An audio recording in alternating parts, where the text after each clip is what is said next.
Hey guys, Dollar here, back in with day 17 of the 31 days of Halloween. And today, we'll be taking a look at the Playmates toys, at least that's who I think made this guy, Diablo 2, the Lord of Terror himself, Diablo. Now, a funny story about this figure. Before we get into the review, I like to thank my good buddy, Mr. John Gaither, for hooking me up with this dude about a year ago, I think now.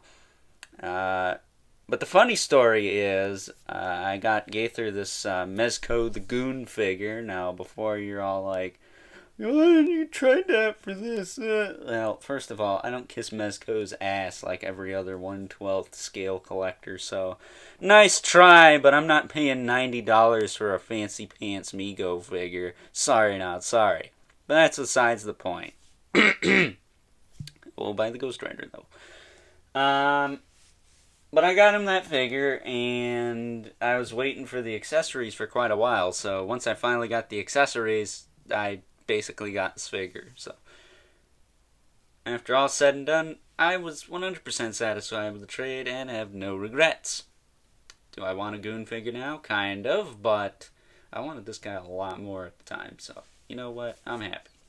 Well, with that being said, let's get into it. He doesn't come with any accessories to speak of, but he is really freaking dope. I mean, look at this dude. He looks like a dinosaur on steroids.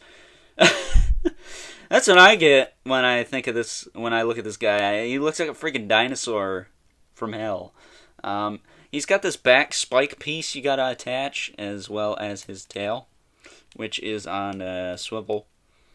And for the most part, the cut joints on this guy, because really all of his articulation's cut joints, they're pretty well hidden. They're made out to look more like ball joints more than anything. I mean, he even has a ball joint in his noggin here, so you can look all around. It feels like a double ball peg, but it could very well be a single. He's got a little bit of side to side, a little bit up and down, and some rotation, of course. And then his shoulders will move up and down. His waist will rotate.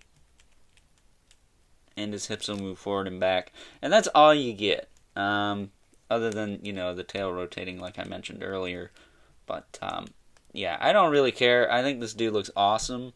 He's going to look great with my other Blizzard, World of Warcraft, and little Diablo stuff I actually do have.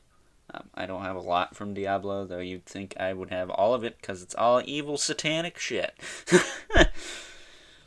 But it's really, really expensive evil satanic shit. See, there's the kicker. But setting him back there, getting him into focus maybe. Well, white balance isn't being a bitch today, so oh well. Bringing in our standard size comparison, Mr. Jack-o'-lantern.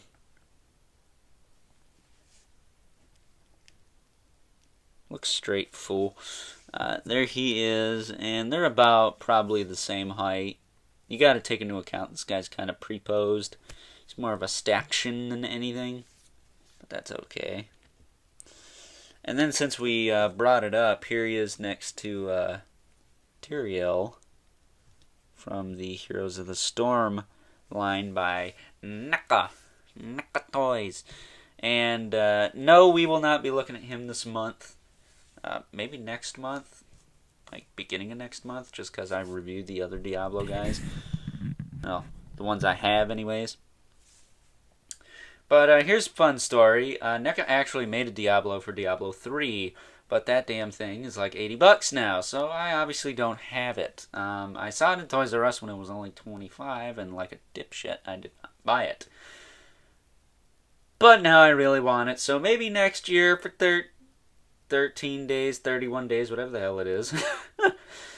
Could be just 13. I could rip you off. Who knows? But maybe next year I'll get him for that, or maybe even tail end of this year. Don't count on it, though. I haven't seen that thing for less than $50. If it was $50, I'd definitely buy it, but I haven't seen it for cheaper than like $70. if that.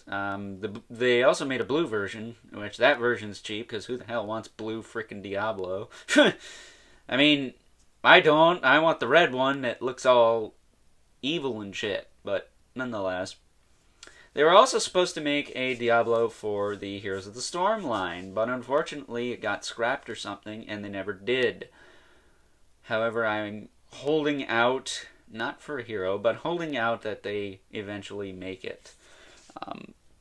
But I'm kind of doubting they will, just due to the fact that I don't think these sold very well. Even though they are really dope looking figures, as you can clearly see. But nonetheless, I guess Nick will just have to stick to aliens, predators, and numerous variations of Jason Voorhees. But nonetheless, I guess gremlins now? Is that a thing? I don't know. I like it when toy companies do different shit. Sorry. Sorry, not sorry. But this Diablo figure is really, really awesome. And I highly recommend it if you are a fan of the games. I've never played the games, but I can only assume that they're pretty dope. So, yeah, with that being said, I hope you enjoyed today's edition of the 31 Days of Halloween. Stay tuned, because tomorrow we're going to be taking a look at the Unraveler, or as I like to call him, One Ugly SOB. And with that being said, stay tuned for day 18 of the 31 Days of Halloween. Woo! Satanic! You knew I was going to do that. You knew it this whole time.